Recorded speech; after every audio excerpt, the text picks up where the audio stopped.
This week on Cine News, the bad boys are coming for you. We take a look inside the explosive action sequel.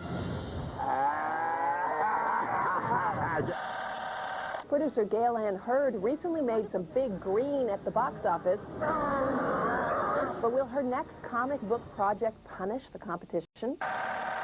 Mandy Moore headlines a new romantic comedy that has her co-stars singing her praises. We got on just great. And he's a character actor in a leading man's body. Johnny Depp has been a cut-up from the start, and he's showing no signs of slowing down. That's interesting. That's all next on Cine News.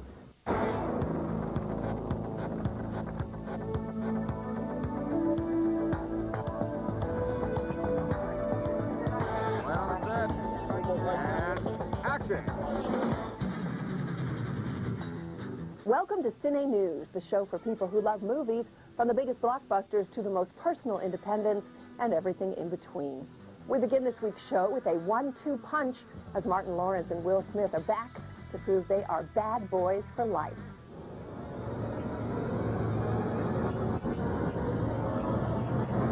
What you gonna do when you've got a movie that launched the careers of Will Smith, Martin Lawrence, and director Michael Bay? Well, the obvious answer is make a sequel.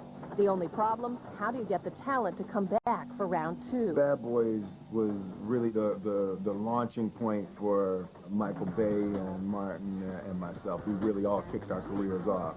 So this movie sort of holds like a really personal space, and none of us wanted to mess it up, you know, so. It took 8 years because, you know, everybody, you know, was off doing their thing, man, and, you know, it's just for us to get together and find a script that we can all agree on. You know, it took some time. We got too tricky with it. We had too much plot. We took it to London. We took it to Paris. It just wasn't about those two characters. Once we decided it was about the two characters, we brought it back to Miami. It was great. This is the first time that we really felt like we had it. Somebody shot you? And who be you? Me? I shot you? Yeah. It's like it hit the meat. It ain't nowhere near the hole. We love working with Will and Martin because they're such great guys, and they got along great, and they had fun making the movie, and they had fun outside making the movie because they're buddies, and that's nice. For me, my big concern was the chemistry. You know, it had been 8 years, and you know, Martin and I, we probably saw one another once a month or something like that. You know, we hadn't really spent a lot of time together, so I was really, you know, concerned about the chemistry. But we got into Miami, and you know, a week of hanging out, and it was a wrap. Once I met him and we were cool, it's like a you know, lifetime friendship, and it's you know, I don't have to see him, you know, every day or every year or whatever. We go here, you know what I mean, we know what it is we got to do. It means that my orders are, under no circumstances, share information with Miami PD because they got too many leaks. Oh, I'm Miami PD now. Oh, you done forgot I'm your big brother, huh? That's reckless, it was stupid, and it was dangerous. I'm telling Mommy, okay? Yeah, Martin's not so much the straight man and the, like, the tension. You know what I mean? He's funny all the time. Will is funny all the time. So in that sense, yes, they're very much like their characters. But Will is so not like, you know, womanizing, you know, the dog, you know, and Martin's a little bit more lively than, you know, than Marcus. We just want to talk. You want to talk? Well, go ahead. They can't hear you because they're still shooting at you. The third bad boy of this franchise, director Michael Bay, made his feature debut with the first film and has gone on to direct such low-budget epics as The Rock, Armageddon, and Pearl Harbor. And coming back to his roots, Bay was hoping to make things simpler for himself. That didn't happen. The last movie I did was Pearl Harbor. Bad Boys, I decided to do it because I just wanted to have fun. Now, doing this movie wasn't a lot of fun because it was so hard. It was very complicated. It was very big. I thought, I'm going to do this easy movie, Bad Boys 2. We'll have laughs, and it was so hard. 3, 2, 1, go! He's still crazy as hell, though. But he's talented, man. Michael is the mad scientist. So I think he's just grown, and he's matured. You know, he understands filmmaking, you know, a lot more than he did the first time. And the first time around, look what we got. When we made the first film, we all were sort of just running around like chickens with our heads cut off, you know, because of the size of the films that Michael has made. He's much more organized, and his eye is just insane. Go, go, push it!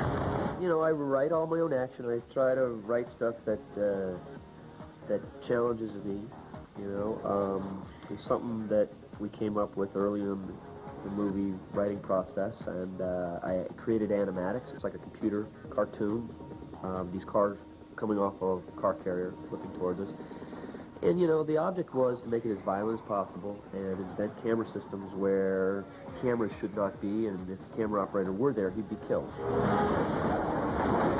They throwing cars! How am I not see that? We invented this special truck, like a triangle, like triple roll cage, 5 cameras built in the bumper, and the stunt driver was supposed to drive towards those cars as fast as possible and hit them. The boat! That's what's good. Just relax. Didn't want to use any CGI. There's very little in this movie, which is, I guess, the way to do it. I think the audience will appreciate the fact that what they're seeing is very dangerous and very scary. So all that is for nothing. Wait, hold on. I mean, we did some of it. Well, I was at a family barbecue. I assumed that the stunt driver would be doing it, or we'd be on a tow. Like, either way, safe, you know.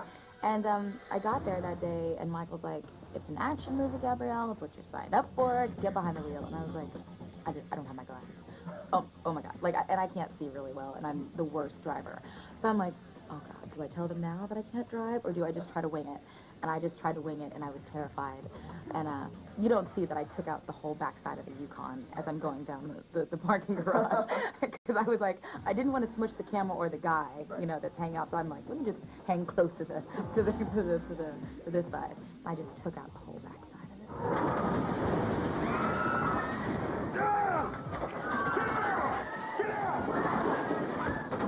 Trying to break the world record for gunfights in a week.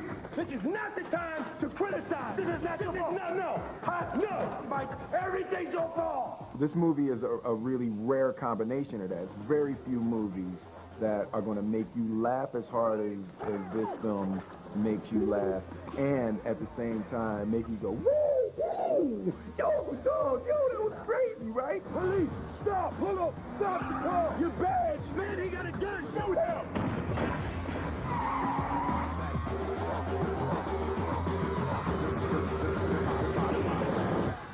Now show him your badge. One bad boy that comic book fans have been waiting to see on the big screen is Frank Castle, a.k.a. The Punisher. In this week's production news, get the inside story about the new adaptation from producer Gail Ann Hurd, while writer-director Kevin Smith explains how he gave birth to a Jersey girl.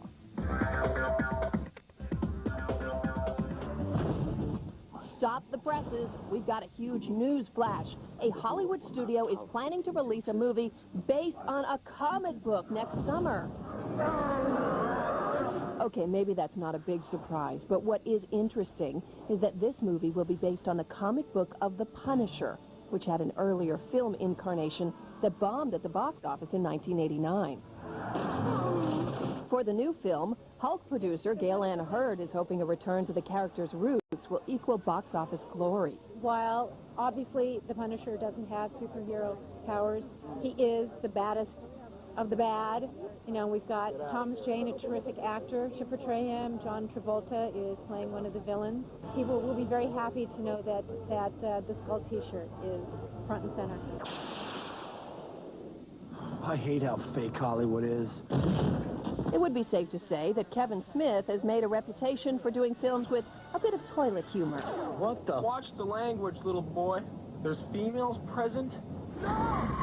However, for his next film, Jersey Girl, the writer-director has literally flushed his normal mode of storytelling for something more personal. Being married and suddenly having a kid is kind of where it came from. And it was a real what-if scenario where I was sitting around one night going, geez, what if? And then that's kind of where the movie sprang from. With Jersey Girl finished and awaiting its February release, the question for Smith is, what comes next? Not sure yet. Don't know. Still kind of mulling it over, trying to figure out what to do next. Because it's a tough movie to follow. Not in that it's like so brilliant or something, but it's just like it really is a tone shift from like Jay and Silent Bob Strike Back. So it's weird. Like, what do you do next? Palette is so cleansed that now I'm like, well, now I'm lost. Audiences agreed that Arnold is back as the Terminator, but will critics say hasta la vista, baby? Well, here's what critics across the country think about the latest releases.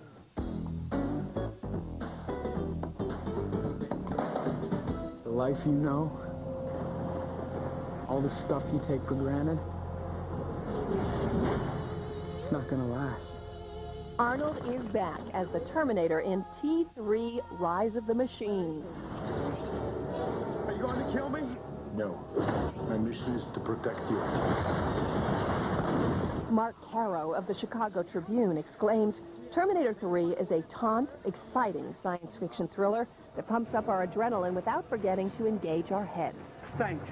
Terry Lawson of the Detroit Free Press raves, T3 is not just a rare example of a worthy sequel to a sequel. It's a rare example of a worthy summer movie, one that does its job above and beyond the fast food Call of Duty. Drop it! And Jack Matthews of the New York Daily News sums up, T3 is the popcorn movie of summer 2003. I am a machine.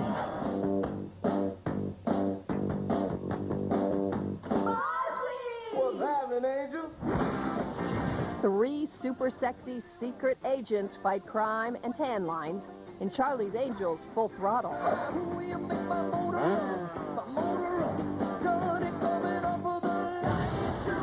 Peter Travers of Rolling Stone bellows, watching Full Throttle is like being pummeled for 2 hours with a feather duster. It leaves no scars, but you do feel the pain.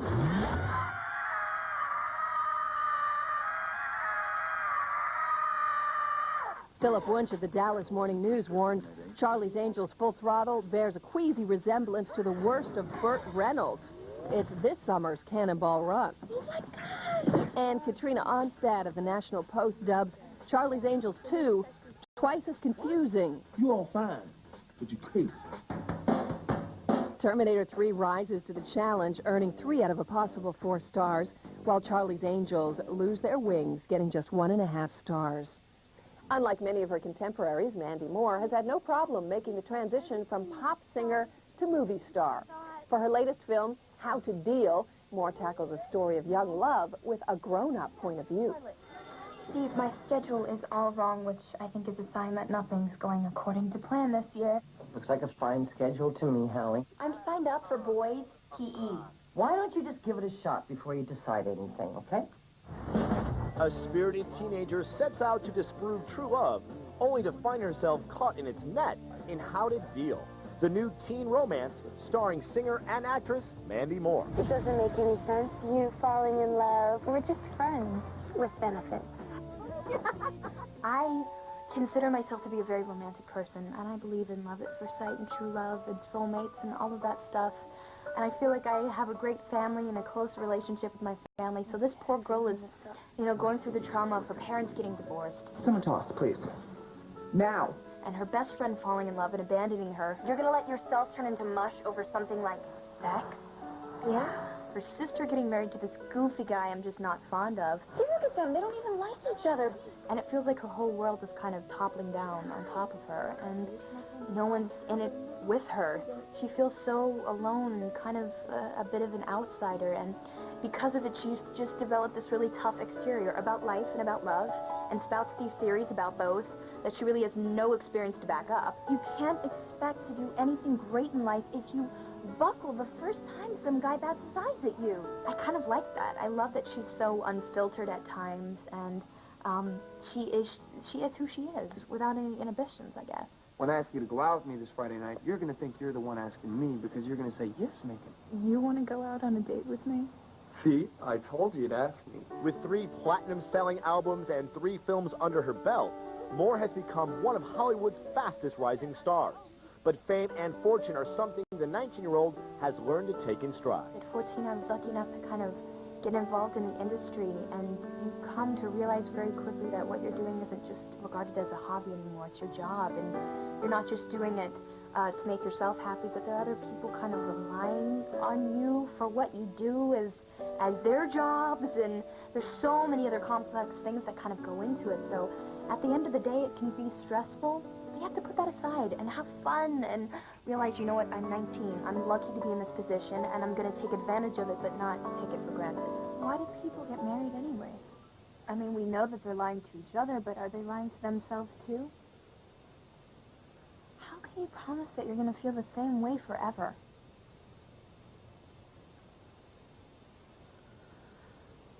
Things do sometimes change, Hallie. I don't know if I necessarily have a philosophy on what projects I choose to take on.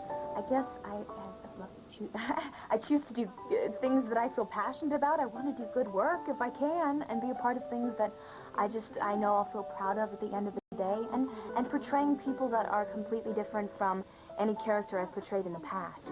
And I kind of feel like that came across with Hallie. She's a lot darker than I am, or darker than any character I've ever played before. So, and I couldn't find too many parallels between the two of us.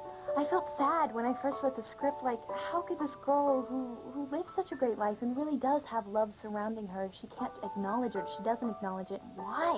People are flawed. People screw up.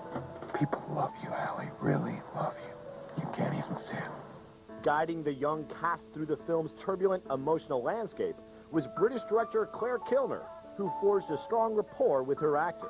Claire was this wonderful, it sounds like a demeaning word, but I don't mean it, like go-between, you know, the Polonius in a way that kind of kept between the two of us, made sure we were both had our heads in the game, weren't worried about ourselves, and just kept always focusing on each other. And other than that, I think we always got on well enough. I mean, I know we did. We got on just great. I love Claire. I think she's a really, really unbelievably talented woman.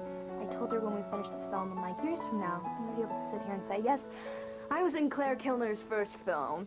I think she's great. She brought so much creativity and intelligence and just spunk, I guess, to this film. And it was wonderful to work with a female director. I really, really enjoyed that, because I think she also brought a sense of compassion to the character and to the movie as a whole, because I feel like the movie is obviously told through a girl's eyes, a woman's eyes. Macon's a really great guy. See, Hallie? I had no idea that you guys were hanging out. No, we're just friends. This is the first time I've ever got a film where, you know, they've all been lead roles, where this is the first time I felt like my directors really put it on the line for me. And made me want to do it back. And as a consequence, I'd never seen anything of the film at all when it was completely wrapped. And I didn't need to. I don't think so. That sounds arrogant, but I don't think I need to. I know what she got. If you're ready to make the jump, then I'll be right here to catch you. Don't give up on me.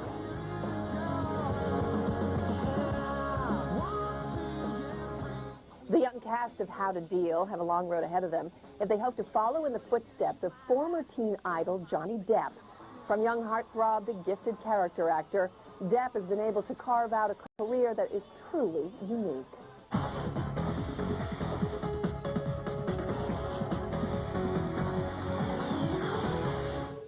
It's a long way from playing the teen heartthrob in movies like Nightmare on Elm Street to being the go-to actor for quirky lead characters. Do you know that I saw you perform Dracula in Poughkeepsie in 1938? That was a terrible production. Redfield was a drunk. I thought it was great. Now, Johnny Depp finds himself in a new phase in his career as elder statesman to young co-stars in Pirates of the Caribbean, The Curse of the Black Pearl. You will always remember this as the day that you almost caught Captain Jack Sparrow.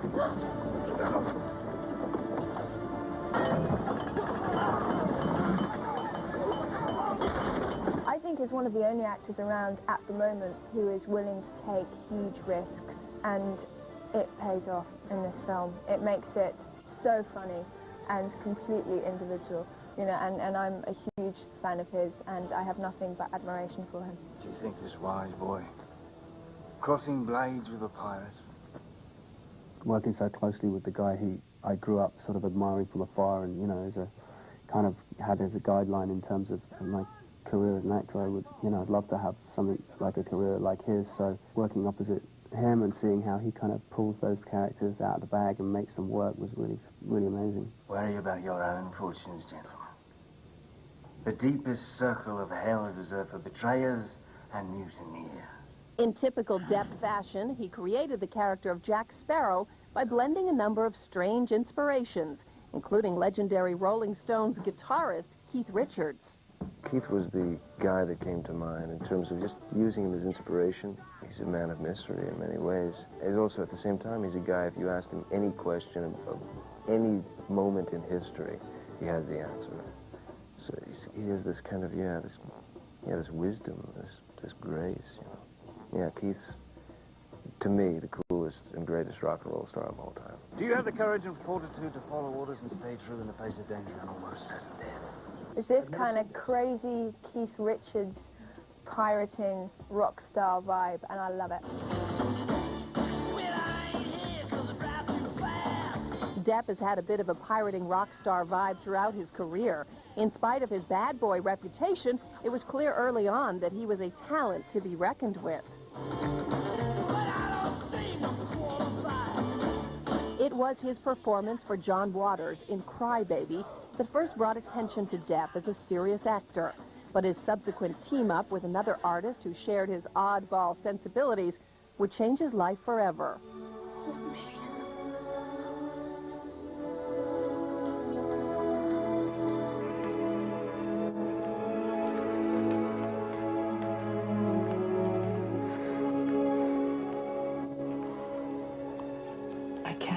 Don't you kind of feel like you're at a funeral, but the good news is the guy's still alive, so it's great. Johnny Depp and Tim Burton teamed up for 3 movies, including Edward Scissorhands, Ed Wood, and Sleepy Hollow. We have murders in New York without benefit of ghouls and goblins. You're a long way from New York, Constable. Depp's career choices still surprise and delight his many fans. He has played everything from romantic leading man... If I were 20 years younger, your virtue would be in danger. ...to nearly deranged journalist... I want me to go to Las Vegas at once. Make contact with a Portuguese photographer on the Serra. He'll have all the details. All I have to do, check into my soundproof suite. He'll seek me out. From Victorian detective... It must be someone with money. And how do you know that? This ain't killing for profit. This is ritual. ...to modern-day drug dealer. I'm great at what I do, Dad. I mean, I'm really great at what I do. But no matter what the role, Depp has consistently delivered inspired performances, including his latest creation. I'm Captain Jack Sparrow. Not sure I deserve that. He's a unique actor. He researches his parts. He creates his characters. He created a look for himself. He could, with the beads and the braids and the bandana and the slurring of his words and the eye makeup and the gold teeth. And that's all Johnny. You know, that's why he's such a wonderful, unique actor. And now Depp has new inspiration for his choice of roles. His children, who are a big part of the reason he took the Pirates of the Caribbean part and will forevermore affect his decisions. Knowing that sometime in the next few years my kids can watch this film and, you know, and find it accessible, you know, really get it and get into it. Yeah, that made a lot of difference to me. All you want to do is just spend time with your kids, you know. You just want to hang out with them and do stuff with them, you know, so you know, if you end up playing Barbies for 12 hours, okay, that's cool, you know, why not? And that's our show for this week. Thanks for joining us. We leave you now with more from the career of Johnny Depp. Thanks for watching Cine News. I was pouring sweat. My blood is too thick for Nevada. I've never been able to properly explain myself in this climate. Okay. Be quiet. Be calm. Name? Frank? And press affiliation. Nothing else. Yeah. No, how's your mama? Ignore this terrible drug.